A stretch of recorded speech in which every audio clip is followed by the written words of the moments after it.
If you're stuck doing the same reps with no progress, tempo training can change everything. So let's first define tempo. It basically means controlling the speed of each phase of a rep. So you've got the push phase, the concentric, the eccentric, which is the lowering phase, and the pause phase, which is up to you to decide when it is, which is the isometric hold. For example, in a push-up, you can do 3 seconds on the way down, which is the eccentric, 1 second concentric, which is the pushing, and then you can pause at the top or at the bottom. Have a look at the definitions as we move into this video. For example, on pull-ups, slow negative pull-ups is a great way to build your pull-up strength because you're extending the time under tension. Instead of pulling up and down very fast, go up quickly and then control the descent for 3 to 5 seconds. This is the portion of the rep where your muscles are elongating and it will cause more muscle damage as well.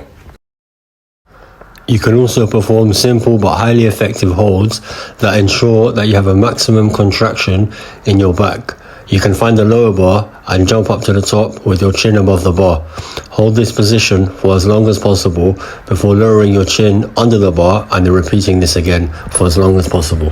And you can even focus on the concentric, which is the pulling phase. So pull as high as you can to build explosiveness. This is going to be highly effective if you want to improve your muscle ups and gain more pulling power overall on pull-ups. And that's just the start of it, because you can even use tempo training in easier exercises.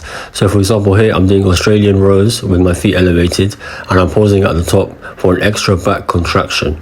And the next example, here I'm actually doing a slow negative. So I'm basically manipulating and having a bit of variety in terms of my rep tempo. So I can either pause at the top, squeeze my back, or I can slow negative on the way down.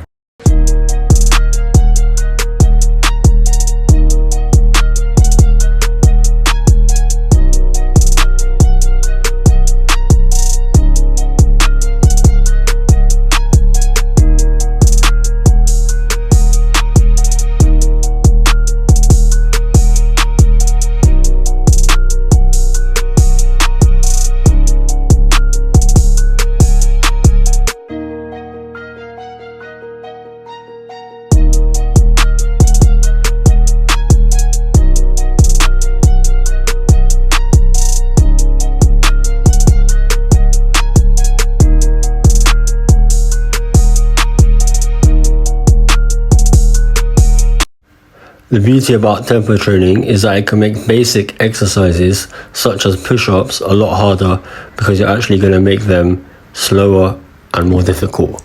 So in this example, I'm lowering myself down for 3 to 5 seconds, whereas before a regular push-up set might be a bit too easy. So by doing the tempo training, you're going to actually manipulate the difficulty of basic exercises that you might find too easy already. So instead here of lowering myself down slowly, I'm actually just going to pause at the bottom, and as I showed before, the high level of tension position is what I'm chasing after. And you can even work on explosiveness, so similar to the pulling for the muscle up where you pull as high as you can. On clap push-ups, you're going to push off the floor as explosively as possible. Tempo training is also good if you want to increase the activation of your core. For example, here I'm doing leg raises, and if you typically do not feel your core being worked, try to slow down the negative. So this is just a simple way to activate your muscles and feel the core working. And with tempo training, you can basically unlock skills as well. So in handstand push-up, if you start to come down and you get stuck at the bottom or you can't complete the rep, what you can do is just work on the slow negative and then you can hold at the bottom. So you're basically manipulating the tempo. If you like, subscribe, and I'll see you in the next video.